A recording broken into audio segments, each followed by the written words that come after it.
Hey everybody, what's up? JB here, Soccer Dad Pod. Got another episode for you.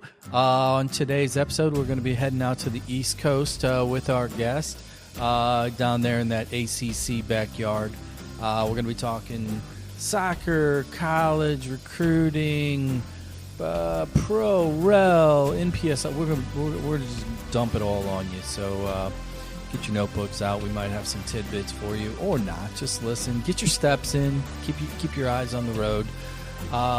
Wanted just to get this thing off the ground quickly here, because I'm solo. Josh, Jared, and Zach, the usual voices. Carpool co-hosts. They, as I mentioned before, they got those day job things, so they're out today. We're doing some daytime recording. I wanted to just real quick shout out to friend of the show, new supporter of the show, Flywheel Systems. As I mentioned before, you got a building, you got a space, you got people in there, whether they're customers, tenants, employees, or otherwise. If they are on their phones and they are on Wi-Fi, hit up flywheel.systems. New technology, really simple. I'm going to break it down for you because I don't understand how it works. All I know is what the end result is. Number one, your Wi-Fi will be faster. Number two, they install it for free.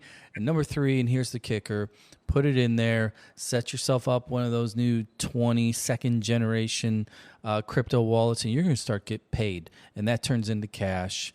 Crypto or cash. I like crypto. I like being on the cutting edge. So take your pick. Flywheel.systems. Hit it up. Check it out. Ping us if you got any questions, and we'll get that moving for you. Real quick, I want to recap on previous episode. Number 233, we had Miss Tina Rincon on, new chairman of U.S. Youth Soccer. One of the three major youth soccer organizations, governing organizations, talking about all of your favorite topics, including and especially age group changes, which doesn't actually equate to skills on the field, but it makes you parents feel a lot better. So go check that one out. You can hear it straight from the source as to how it's working, why they're implementing it, and more. A lot of other info in that episode too, as it pertains to what's next. What are they focusing on? You know, I challenged the former CPA, current CPA. She's still a CPA. She knows her numbers on the pay-to-play landscape and what USYS is doing to create more value, and frankly, just be more self-aware as to who is playing, what are these kids wanting, what is the goal, what's realistic, what's not. Just one of those conversations that you and all your other fellow teammate parents, you speculate on the sidelines, and stop speculating. Just go straight to the source. I've got it, episode number 233. Without further ado, I'm going to go ahead and bring my guest on today because we got a lot of topics to cover here. And he's kind of sprayed the infield because there's a number of different areas and resume items that we're going to talk about. Joining me today from Charlotte, North Carolina, out there in the are you a Duke blue or a, what is that, baby blue, Tar Heel blue? What's your favorite there, Mr. O'Keefe, Jason O'Keefe? Yeah, thanks for having me on, JB. I grew up with Dookie, a lot of Grant Hill, Crawford Palmer, some guys, Tommy Emiker, Johnny Dawkins, all were from Northern Virginia, where I grew up outside of D.C. Got into college coaching. Fast forward, was at Wake Forest. With the late Skip Prosser was there, and what a great, just a gentleman. And he would come in and talk soccer and basketball. And I thought, well, I just can't be a Duke fan and work at Wake and root for Skip Prosser. So I kind of put him on the back end, and it was like, well, if Duke or Carolina, wasn't really a Carolina fan, more jealousy as most of us. Sure. I thought, if they ever hire me, I'll be a Tar Heel for life. So obviously when I left St. Louis University in 2014, I went to work at the University of North Carolina, AKA the national champs.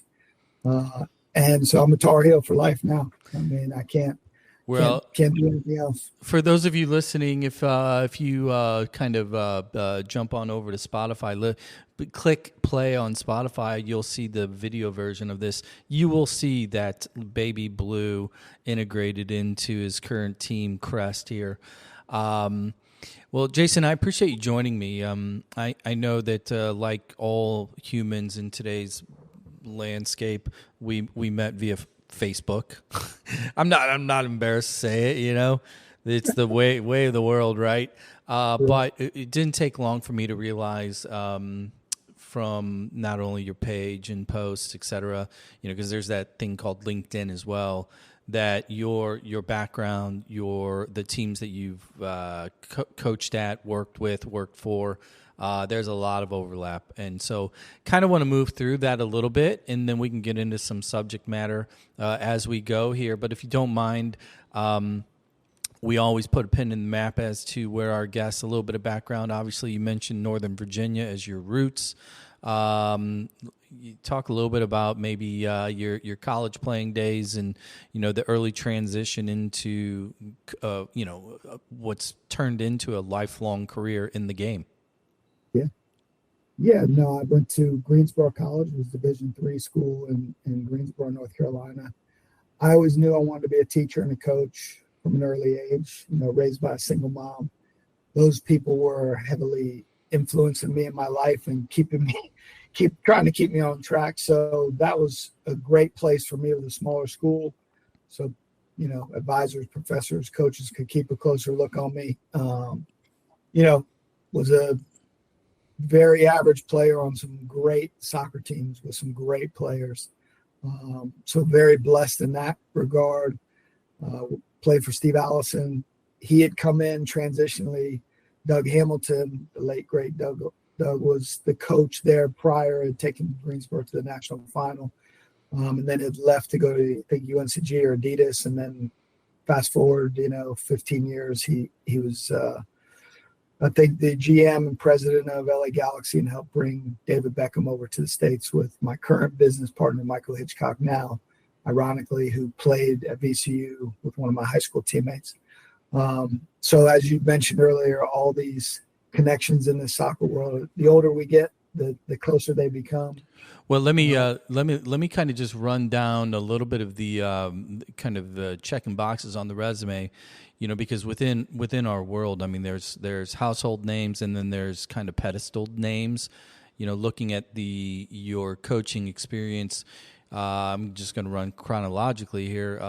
You went back to your alma mater. You worked Greensboro for a little bit, but then you make the jump. You make a big jump to Wake Forest, then Cincinnati, Elon, then our beloved SLU for a number of years there from 10 to 14. You jumped over to that powder blue, baby blue that we were referencing earlier, Chapel Hill. Then you got your head coaching stint at Appalachian, which ended abruptly within due to the program itself, and we'll talk about that in a second.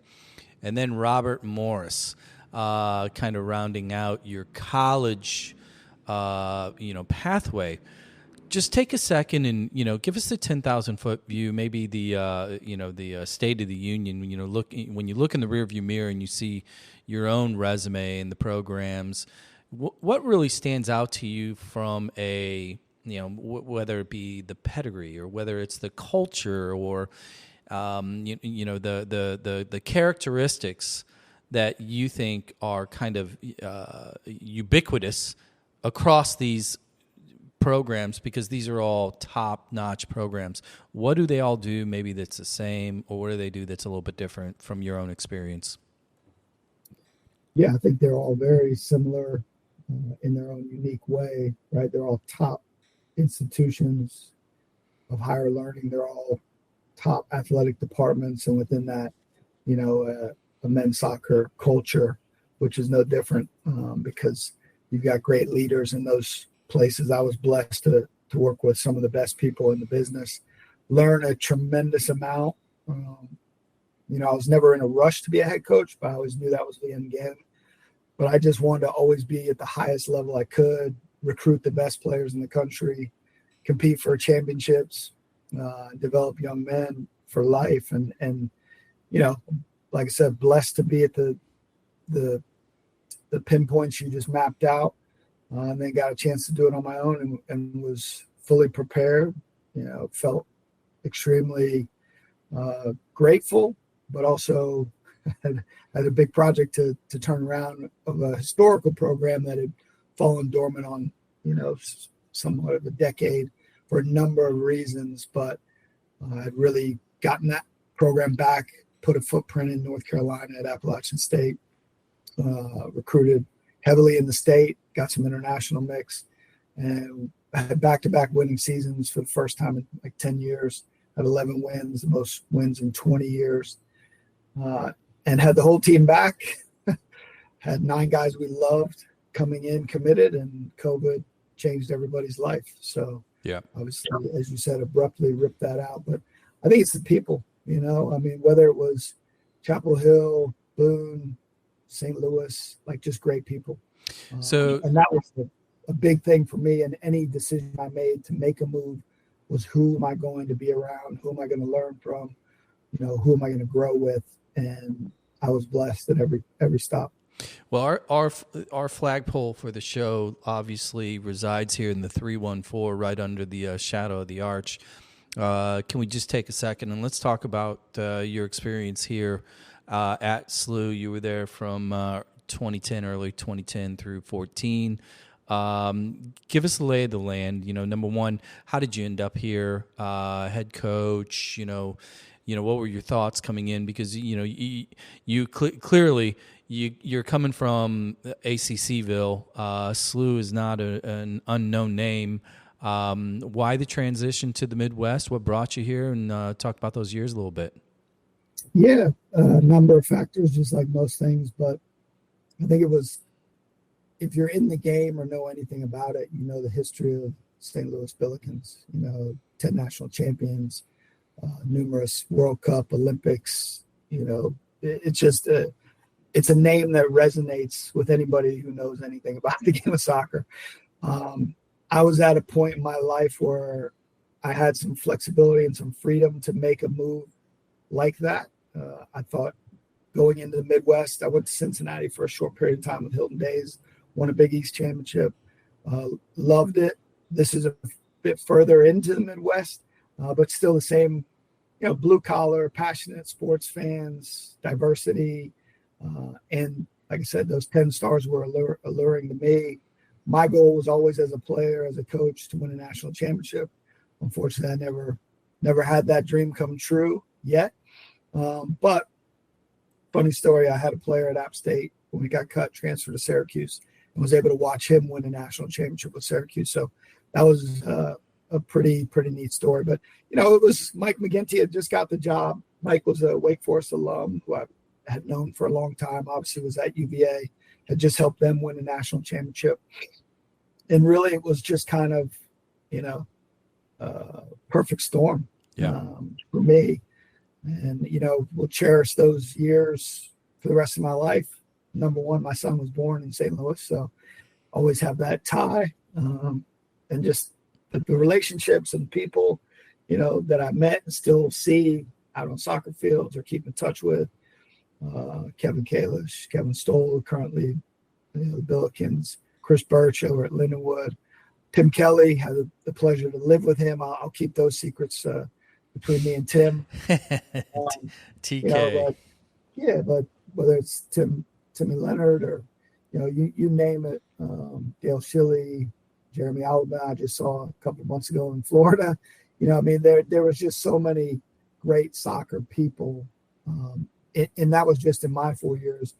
We saw Mike Sorber in the Starbucks in Florida. Just like the amount of people and the doors that were opened was one of the main reasons I went, because it was going to just really open my eyes and my network to a whole nother level and world. And it did. It transformed it. So it was fantastic. So let me just kind of get your opinion then, because spending time in the ACC at Wake and at North Carolina in particular, and then spending those 4 years here, and you're name dropping, take for example Mike Sorber. Everybody, there's so many names out of St. Louis, and you hear Mike Sorber, and you're like, oh yeah, he played, he was really good, but then you don't really contemplate or really connect the dots as to how elevated he was, and there's so many of those names that show up at the tent, in the in the southeast corner of the SLU home game. There's 100 caps that are underneath that tent, and they're all drinking Budweisers watching the game. So my question to you is maybe, again, more of a reflection question. What do you think it is about communities like a St. Louis, like a Chapel Hill, even Charlotte? There's a lot of soccer in Charlotte, but these areas that those of us that are close to the game nationally that we consider that's a soccer town, that's a soccer pedigree area. What is it about these areas that you think maybe attributes to or fuels the the fire of the success of a St. Louis, of a Carolina region?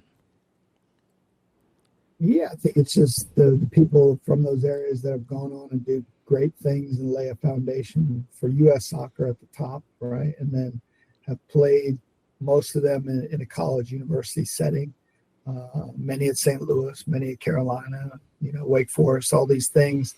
So they kind of set the table, and then what it does is inspire the next generation, right? And you've seen it come out of St. Louis or out of the Carolinas, these young phenom top prospects on the men's and women's side, and it's phenomenal to see.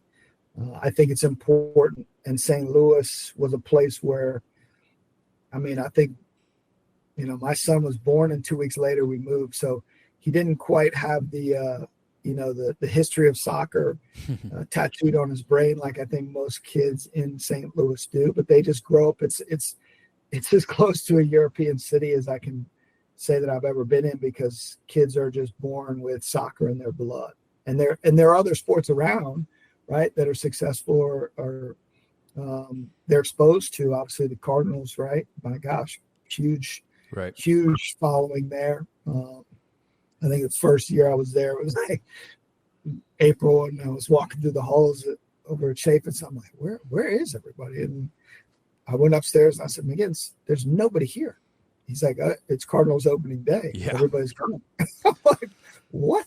Okay. So, but yeah, I think it's just a historical factor of, similar to Europe, right? Kids just from a young age, they're at the games, they're at the matches, they're in the grounds, they're at the stadiums, they watch their teams. In St. Louis, it's very similar. And to have an MLS team right now is, I think, the capper on it all for the city. And obviously they've embraced it, supported it, had some success, like new franchises having a little struggles here and there now, but like, it's just unbelievable. And I couldn't think of a better city to have an MLS franchise. Yeah, it's a long time overdue. For sitting around waiting all those decades, and I was even living in Chicago at the time when the league popped off, and we were season ticket holders first 3-4 seasons up there. And, it just broke my heart, because I'm like, and then, and seeing Kansas City as an original, I'm like, that's just not fair or real. So rude. Yeah. So, hey, let me one of the subject matters, the areas that we like to focus on here, just given kind of our listener base, that's the college experience, that's the college pathway. Working with all of these universities, inevitably you would have had a finger in the recruiting process, looking at players, evaluating talent, the official visits, and and frankly signing kids. Give me one. I'm going to overlap two of my favorite things. Number one is, that process, things you look for. But number two is the it factor. You've seen players at every level, coming through your own programs or maybe parallel or rivals that you see a couple times a year in conference. Talk about the it factor in your world. In so much that when a team steps on the field, you're going to recruit or you're getting ready to play somebody, and all of a sudden the kid pops off. And there's something that they do, whether it's a run, whether it's a touch, whether it's a body language or a voice or whatever it is, that all of a sudden triggers in your head, that kid's got it. If you had to bottle that up and describe that flavor, what is that in your opinion? Yeah. When you say it, you're looking at it, it almost connotates one thing, right? But it's not. It's a blend of a lot of things, right? One is competitiveness. I think the things that they can control, their work ethic, are they coachable? Are they a great teammate? The talent is kind of aside, right? In every walk, the talent pops off. And if you're out of field with 100 coaches, everybody knows who the 2 to 5 best players are on the field. Recruiting is really an art. And it was kind of what blazed my path in the game was to really identify players, right? And then be dogged in finding out more about those players and their family and starting to communicate with them and figure out, okay, are they going to be it for us? Like, are they going to be the right fit, right, for us, for wherever I was at that time? Because that is a huge thing that I think is just missed a lot, right? They want to go to the Carolina blue color. They want to go to, the stars of SLU or Indiana, but, there's programs, and you see it all the time, and this transfer portal is rampant now, and it's part of culture where kids are not finding the right fit. They're going for the most NIL money. They're going because their teammates are going. They're going because of something that happened there 5 years ago or 10 years ago, or maybe a brother went there. And everyone is different, right? So I think talent is one, right? Your work ethic, your commitment, your determination. And then how do you blend, what kind of teammate are you? Are you going to be the alpha dog? Are you going to be a captain one day? Do you have those type of emerging skill sets as a young player? Because that's hard, right? Being a leader is extremely difficult. And when you see that in a young player, you go, okay. So that would be as close to the it, like outside of just pure talent or speed or size, something that you just visually see, oh, that kid's 6'2" and everybody else is 5'10" right now, right? Somebody that wants to step out of their comfort zone, somebody that wants to take initiative and responsibility at a young age is tremendous. And it is going to carry them well beyond the days of their ball playing. It's going to carry them through life, right? Yeah. Well, let me jump on something that you just said, kind of the way you worded it. A kid that is 6'2" as opposed to 5'10" stands out. And it's funny you say that, because a little while back we were having one of those super smart philosophical discussions over pints of Guinness. Me and a few peers, and a couple of them had, they were ex-pros. They had done it at the top level. And we were talking about kind of this generational rotation of focus. And what I mean by that is the one person pointed out, he's like, when you think about, the 70s and 80s in particular, you had these players that were just the super technical players, the greatest of all time, from Maradona to Cruyff and Platini, blah, blah, blah, right? And then there was this technical wave of teams and players with the Germans and the Brazilians in the 90s and moving on. And then all of a sudden in the 2000s, 2010s, we have this explosion of physical, bodies. No longer is 5'10" good enough, in the eyes of the quote scouts and the Raiders. They want 6 foot, 6'1", 6'2", and everybody's kind of put in a box, as to what their physical descriptors are. And, fast forward to now, and where the debate got really interesting, and hearing what you just said made me think of it, is you look at the international, on the international level, the nations that are thriving, in Spain in particular, the style of play, the number of players that are playing at top clubs, the success of multiple teams within the league, the success of their national team, and frankly, the success of the national teams on both the men's and the women's side, because they do tend to play the same style. But the thing that jumped out was the whole physical profile. You take that argument, throw it in the trash. They were at the last two major international tournaments, they were either the smallest or second smallest team, and yet they continue to win, lift the trophy. That was a long-winded way of me laying out. Here in America, Do you think that that we're looking at the wrong thing? Do you think we're focusing on the 4-4-40s and the 6-2 center back and the a lot of the just the physical metric descriptors over just the pure beauty of playing? I mean, look, it's a gift and a curse, right? Our size of our country and our wealth, people just automatically assume, well, we should be winning or competing for a World Cup. When we've been playing the sport for a fraction of these other countries that are quite smaller and less economic, strength. But I think we certainly, and I've always been a believer, and I think a lot of people do. You look at Spain, you mentioned them. You have to have piano players and piano carriers, right? And they may be one of the smaller teams, but they certainly have size and athleticism in components around the field. They just maybe aren't 6'3", but they're 6'1", and they're as quick as a hiccup, and they can, compete with anybody athletically. So I think it's always about a combination. And I think because our country is so big, we have so much to look at. Our players missed 100%. I mean, it's just a given.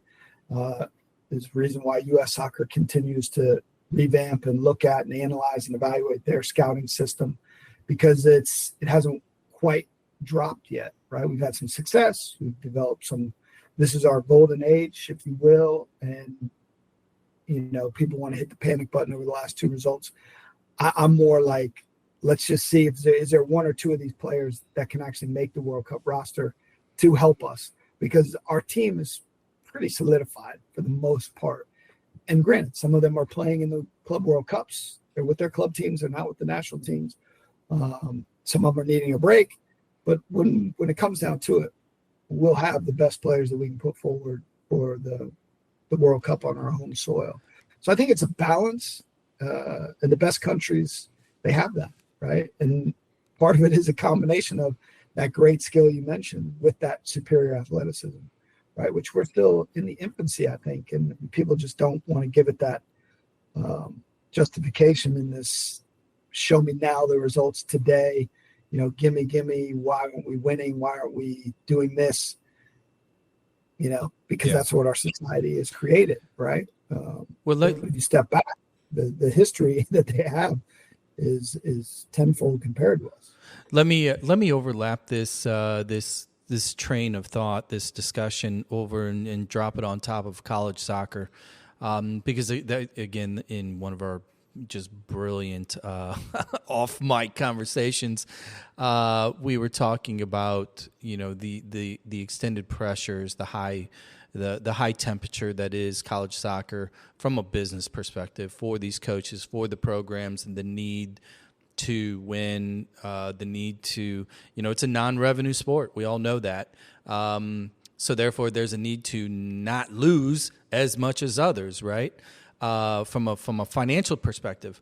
And where we went with this is just kind of that elevated pressure to get those points, et cetera, seems to really force a lot of programs, not to play ugly soccer on purpose, but you do tend to see more of a kind of an over-the-top, longer, more physical style of play, kind of out of a defense mechanism for the program, so to speak, and that the programs that do attempt to be brave, to play, a more fluid style, et cetera, it's a high risk, high reward.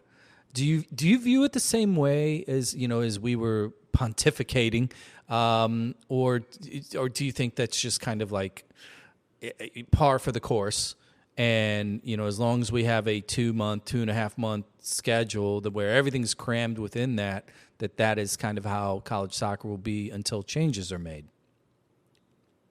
Yeah, I mean, look, I'm a big college soccer fan, proponent. I know the value. I think it gets that rep in a lot of maybe higher up circles. Yeah, I mean, until the season changes, the model changes, we evolve, you're going to have some of that. But look, I mean, you're essentially talking about a 200-team league, right? And the diversity in that 200, like you cannot find even in a 20-team top league, Premier League, Serie A, League, La Liga. Like you're going to have like your haves, your somewhats, and your have-nots in every league. And college soccer is no different. There's just 200 of them. Again, it's like I said, our size is our gift and our curse. That's just in Division I level, right? Which is the top. If you look at all the leagues in England, my son is watching the Wrexham series like religiously. Like, you see the different styles of play within the 10 levels of England soccer, right? You compare that to what Division I men's soccer looks like, and it's a little bit, okay, that looks familiar, but nobody's looking at that, right? Because they just focus on the top 20, right? And if you look at the top 20 on an average in college soccer, I would say a majority of them are trying to be brave and play and teach the right things and play a beautiful brand of soccer. There's a couple enigmas in that top 20 every year who maybe they have a gift of an older team as a Vermont did, and they can be, brave in their league, and then they go into the tournament and they've got to change their style of play and they can adapt and adjust and still produce, right? Yeah. It was an amazing, magical run that they went on. But like, I think those type of things should be highlighted in soccer, not put down and demonized. So let me. The last thing I'll say about it, I mean, to coach college soccer and to win a college soccer game is extremely hard. And the coaches and the staffs and the players, they just don't get enough credit for what that is. So let me ask your opinion then. There's a lot of conversation. There's been a lot of committee meetings already. There's a certain amount of agreement as to what is next on the college side, specifically amongst the top conferences. The potential of a quote super league. I don't know what it's going to be called, but simply put, as you're probably well aware of, merging the kind of top teams within sounds like Big Ten, ACC, and then a handful of other teams that would be kind of invited into this quote league that would potentially be supported by, backed by U.S. Soccer as well. Some potential rules changes that would apply to rostering and from a domestic to international standpoint. And then I think one of the bigger things would be the season or two, fall and a spring season. Which I think is incredibly valuable. When you hear these things and you look at what's going on, and again, hypothetically tying it to just U.S. soccer overall, we've got chaos on the first team right now. We're not performing. There's a lot of naysayers as to where is it going wrong. Some point to pay to play. Some point to, academy versus high school. Others point to college being, the portal and international players just kind of not giving domestic players enough opportunity to develop and grow. And now you hear the potential of U.S. soccer and these teams at the college level starting to get organized. What's your take on that? As far as do you like it? Do you not like it? What do you like about it? What do you not like about it? And where do you think the value is short term, midterm, long term? Yeah, look, I'm all for anything that makes college soccer, pro soccer, our U.S. national team better. What is the absolute best way to do it? I don't think anyone knows, or else it would have already been done. But definitely the first part is getting U.S. soccer, MLS, their youth academies, and college soccer more on a similar schedule, similar page, similar rules. So it's a little more fluid. I think,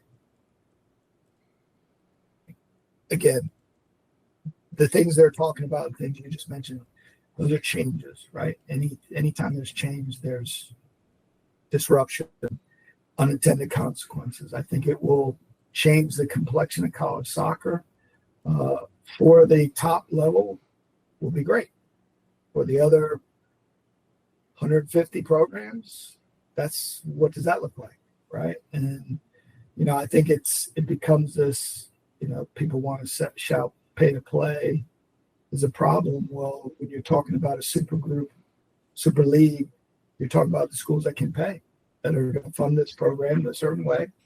And again, we're just cutting off pathways for domestic players to continue to grow and thrive. So I think it's got to change. Is it best short term, long term? Somebody smarter than me will make that decision and hopefully put a plan out. I just hope it encompasses all facets of the game, because I think as you see around the world and you're starting to see here, like, this is the most popular sport in the world for a reason, right? Yeah. And much smaller countries have an easier time figuring out how to streamline it and maximize their strengths and develop top players and teams. We're so big, there's so many entities. I mean, it just becomes a big challenge. But I hope one day all the entities that are responsible for these things can get together and create a unified kind of organization, and really just stop fighting and squabbling over crumbs, and let's make this pie or pasta as big and as great as we can for everybody, because that's the only way we're ever going to compete to win a World Cup. And that's important. I agree. I think while I don't view it as perfect, while I don't view it as, a ton of things that I love, I think there's some things, frankly, maybe even a lot of things that I like about that. Change is needed. So let's ratchet it, and see what happens, and keep what we like, get rid of what we don't, and hopefully eventually get it right. Let's shift gears a little bit. Let's move over into the here and now. I referenced if you're on Spotify, you're watching this video, you see it, you see the hat, you see the merch, tossing out a little Appalachian Football Club. This is your current baby, so to speak. Give me a little background on the why and the what of Appalachian Football Club. What league you're in. What are we looking at here? Yeah, obviously Appalachian FC spawned out of the decision to cut the men's soccer program at App State in North Carolina. When I got the job, as I mentioned, my business partner, Michael Hitchcock, he said, "Hey, what do you think about an NPSL team up there?" And I said, "Hitch, I'm in the middle of a, neck deep rebuild here. I'm not even sure I know what NPSL stands for, but anything I can do to help." Did some preliminary things, got him. It went nowhere. His son was a budding star at Solar in Texas. Recruited him, brought him on a visit for no reason, because I knew he was going to go to BCU just like his dad did. But anyway, he came on campus. We had 1,000 people against Coastal Carolina. It was a great environment. He met a couple of business owners. Kind of went nowhere, so I went to BCU. And then they cut the program, and he was a guy I was really leaning on to what was next. What was I going to do? My world had just been turned upside down, and 45 to 50 other people that I really cared about's world as well. So once we kind of got through sorting all of our players, the staff got jobs, he called and said, "This is it. This is the time. Let's do it. Here's my pandemic business model. We're going to launch this team. Everybody in town, build out a strong ownership group, find sponsorship interest, ticket sales is there. How are we going to go about it?" A few days later, I'd made 30 calls, and I had like 10 people interested in ownership, another 15 or 20 in sponsorship. And I said, "You got to get on a plane and get up here, man, because you're the one with the brains in this. I can connect the dots." And we had 10 meetings. We had 10 owners, and away we went. And like he said, "You're going to get another coaching job." And I'm thinking, it's COVID. Like, I don't think so. And literally within 10 days, I was offered the job at Robert Morris to when we launched and announced the team in App. And so it was a real chaotic time in my world, because I was moving to Pittsburgh. We launched this team, and he said, "Oh, it's no problem." He's in Fort Worth. He owns about 20 teams, and he just manages them all from out of market. And then you have people on the ground, and that's why it was really critical to get such a strong, influential business savvy, sports enthusiastic, and soccer people involved. The why was because once we got everybody sorted, really the community, which is a sneaky soccer savvy community, and the alumni of App State men's soccer were the two kind of left holding the proverbial bag of poop. They had no older men's team to support. So we did it for them, and the community and the alumni have just wrapped their arms around it. We have some alumni that are in the ownership group, some alumni that own businesses and do sponsorship and season tickets. And it has just been an unbelievable thing. And obviously with another tragedy more on a global, but with Hurricane Helene coming through in the fall, how the community rallied for everyone. And obviously we did our part. Our shop was impacted. We had to move out for several months, and then we're somewhat evicted as the owner was like, yeah, I don't know if I want to keep doing this. So we've helped with some donations. The community just rallied around. And then we were lucky enough for last summer to be chosen to be in the Open Cup. So we actually had a game there in March, and it was kind of the first glimmer of hope that, the weather's kind of changing. It was a beautiful day, beautiful evening. We had a record crowd, and people were just out, socializing, engaging, drinking their favorite cold beverage, watching a great soccer game. And it was unbelievable. But that's kind of the nutshell.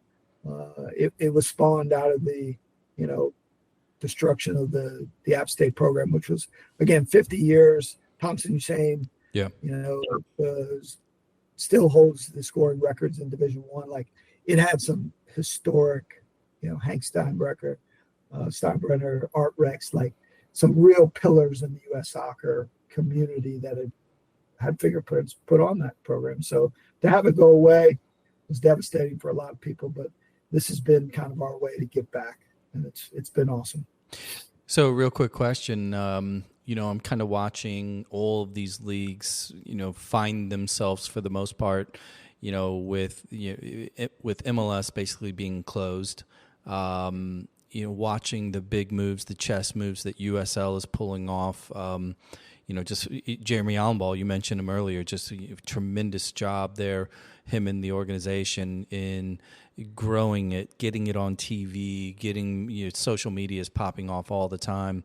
But more importantly, they were the first ones brave enough to lay out and put on a calendar Pro Rel. And I just kind of wanted to get your take on, maybe the state of the union of all these leagues in general, as it pertains to NPSL as well, because that's, St. Louis City had an NPSL team, decided to go the City 2 and the U18 route, but it was quality ball, coast to coast. When you see all these leagues and the moves that are being made, for leaving out MLS for now, because that's $1 billion endeavor if you want to get in and play ball. What's your take? Are you excited by what you see? Positive growth, chaos? What's your one-on-one on that one?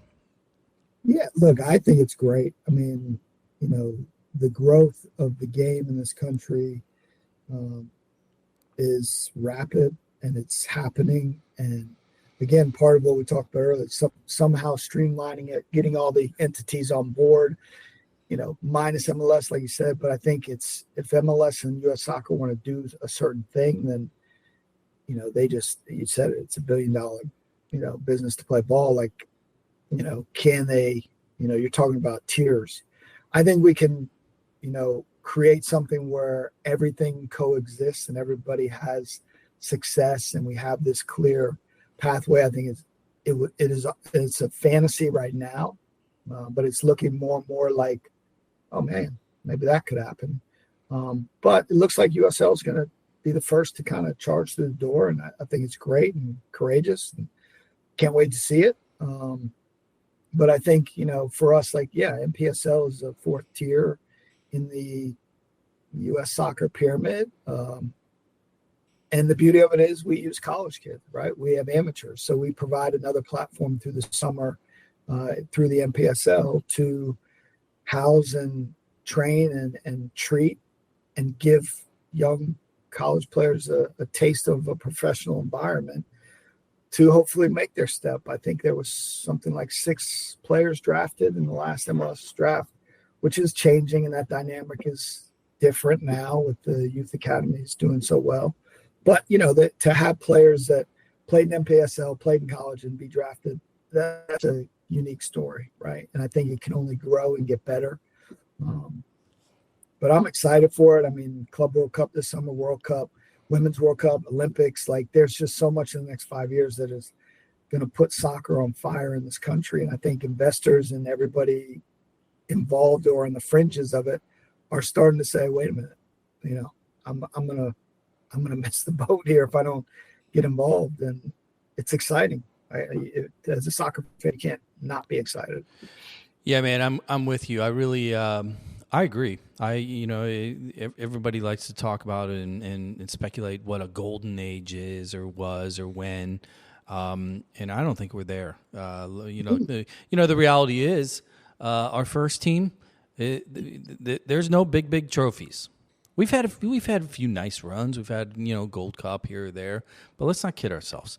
Until your semifinal finals of the World Cup. Until your MLS winner is winning Club World Cups, things like that, everything is an uphill climb. So it's fun though. Jason O'Keefe, thank you for joining me, man. This has been a lot of fun. We'll have to have you back on. Maybe get a little up. Yeah. We're always bouncing around the country too. So if we're out in the in those Blue Hills. We'll be sure to give you a ping. But thanks for joining. I really appreciate all your time. Yeah, no, thank you very much. I'm hopeful to get my son up there to a city game one of these days. So if we do get to the Arch there, we'll drop you a ping as well. But thank you so much, and have a great rest of your week. Yeah, man, we'll head over to campus if you guys come in. I'm sure he's underage, but you're not. We'll grab a cold Budweiser over at Harpo's or something like that. A little throwback for you. How's that? Yeah, perfect. All right, man, we'll catch you next time. Thank you for listening to Soccer Dad Pod. Like, review, follow, share, all free. All helps our extremely low self-esteem. And until next time, we'll catch you later.